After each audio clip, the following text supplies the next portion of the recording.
Hello everyone, this is Roscoe0583 here with my review of Hot Toys Falconer Predator. Now I'll start by saying this guy came with the same sort of box that Falconer and Royce did, just with the Falconer picture on the inner box.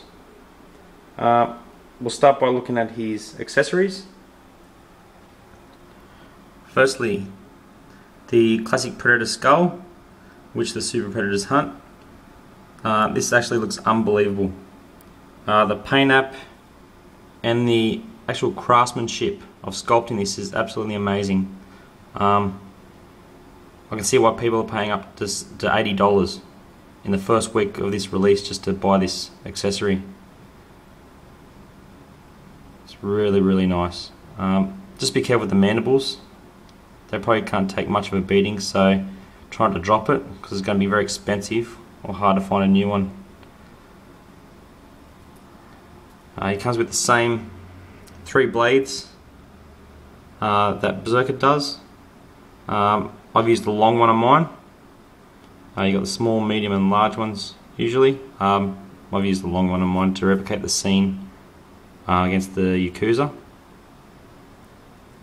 It comes with an extra set of hands. These are the clenched fist ones, how they come on the figure in the box. I've left the plastic on them. I just popped them off and put the open hands on mine.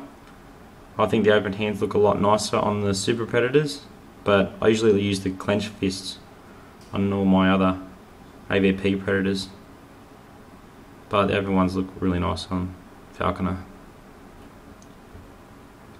It comes with the instruction manual, the battery here for his light up laser feature on his mask, and it comes with a little plug there to plug the hole in his armor if you're not going to use the Falconer feature on his shoulder. Now have a look at the Falconer. Falcon, you could say. Alright, detail of this is amazing. I'm so glad Hot Toys did this. They probably weren't going to do it. A lot of people complained. Thank God they went through to do this. This is what makes Falconer Falconer really. So it's a must-have accessory for the figure. And you can see they put like a long clear stem down to his shoulder armor. Make sure you heat that up a little bit with the hairdryer. It's very hard to get in at first, so I used the hairdryer and it went in very easily. I'm not sure if you should try and force it in without softening the armor, because I'm not sure how strong that stem would be. I would like to see the Falcon actually have a bit of articulation and clip onto his shoulder like he does in the movie, but can't complain too much. I'm lucky to have it as it is, so it's still a nice feature how it is. Head sculpt, really nice. This is the first Hot Toys Predator where you cannot remove the mask, unfortunately.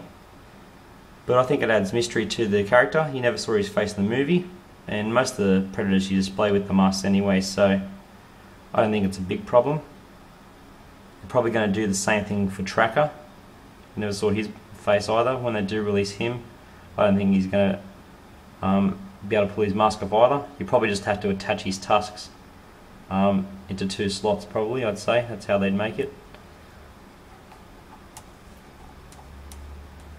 You can see here how it's already been partially painted, the head sculpt underneath. You can't actually remove the mask, as I said, but very interesting to know if they've only partially painted it, because there's quills assembled as well. So if it's just a blank head sculpt underneath, if they've used the Berserker head, maybe they've completely painted the whole thing, I'm not sure.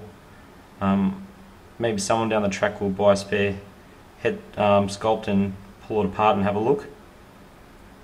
If they actually do have the whole Berserker head sculpt underneath, maybe it's open to do a repaint. Not sure you can see, but right under the mask you can't really see, but you have the actual closed mandibles that are stuck on there, so maybe it actually is a closed mandible Berserker head sculpt with the Falconer mask attached.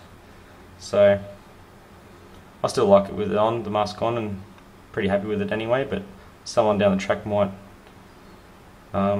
show us what's actually under there, and hopefully it actually is a full sculpt and someone can do a repaint. I might even try it later on down the track if that's the case.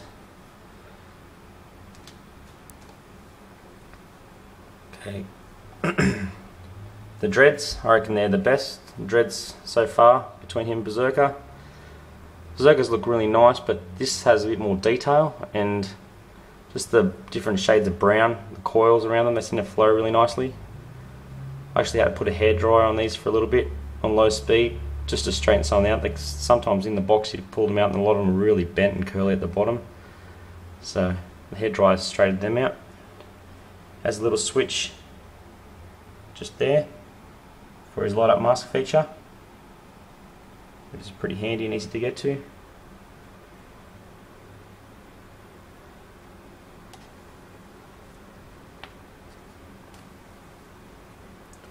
Now, his shoulder armour, slightly different to Berserker. Berserker has the loincloth or cloth here on this part of his shoulder. This is the same as Berserker's, except Berserker has a raised mounted part up here, which the shoulder cannon attaches itself to. Falcon never had a shoulder cannon in the movie, so his armour is going to be slightly different. Also, the neck collar, you can see that this has long lines flowing. There's about 3 lines going side to side. Berserker's has lots of little small lines going up and down around his collar, so they've changed the collar for Falconer, so it's not the same. It's the same body as Berserker. The joints are very stiff between the arms, the legs, and also he has the same ball joint around the waist.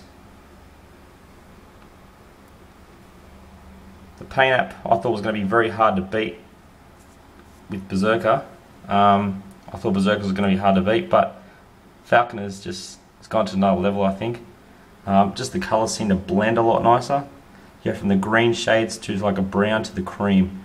Normally between each of the like scales you have the darker brown lines underneath. So I was not sure how they painted, but I think the dry brushing, how they've done that, is a lot nicer. It makes the figure look a bit more realistic, I think. Got the open hands. You got the Falconer's like gloved hand, which I think is a very cool hand. Yeah, I think it's silly not to put that one on, where you might catch the Falcon at some stage. This looks pretty cool and a lot different to the others that have been released. Sets it apart from the rest, I think. It comes with these 2 extra pieces of leg armour, which Berserker does not have. And he also comes with the same shin guard armours which Berserker does have. And the feet. Same as Berserker's as well, just I think mine a little bit more of a shade of brown. So you might, if you're trying to buy accessories online, I think the Falcons will be slightly different.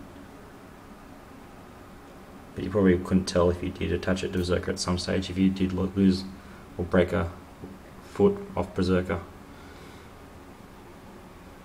Overall, a very nice figure. I'm very happy with it. If anyone wants to know what it looks like next to Berserker, let's get him.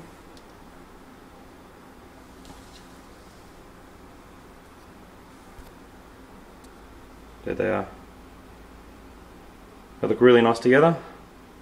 It's going to look excellent when Tracker comes. Here's the one I've been looking forward to the most, the Tracker.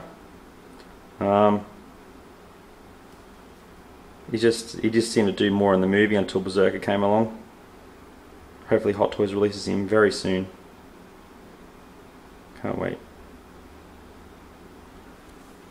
And I'll just add Royce. These are the 3 that have been released so far in the series.